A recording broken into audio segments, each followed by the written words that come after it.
Hey, founders and advisors. First, a program note. We have figured out that we get a lot of engagement on LinkedIn where we post these initially, but what we found is that people only watch about 47 seconds out of a 3 to 5 minute video. So either it's the gist of it or a nod to it. So here's what I'm going to do today. This is an update, kind of Q1, almost mid-year M&A market update for everybody who's involved in selling private businesses. 3 big takeaways.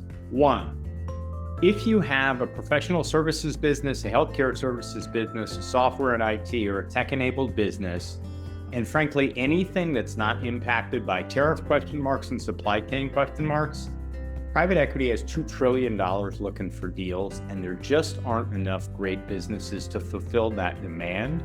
So this is, to a great extent, a seller's market. There is a ripe market out there for buyouts.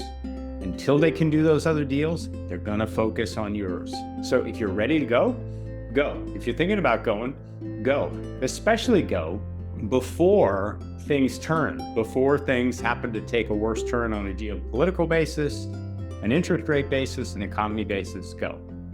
Second big takeaway, again, $2 trillion is sitting there. That doesn't even include the money that's available from the strategic buyers of businesses.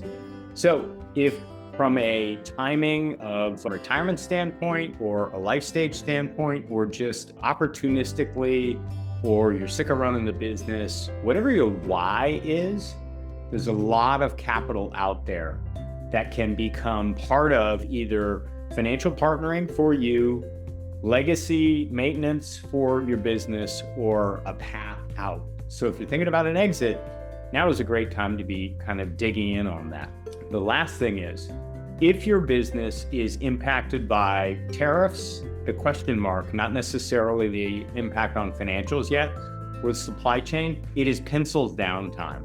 Almost no one is doing anything. Most of those deals that are moving forward are circling the drain. And until there's more clarity, don't bother. You're not going to get a great bid. And even if you do a decent bid, you're going to get a whole lot of structure, a lot of contingent payments.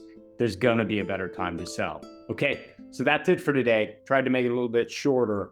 There's a whole lot of other stuff going on in the M&A marketplace. There's a whole lot of other stuff we could add to this, but that's the gist of it. That's the actionable part. All right, see you next quarter.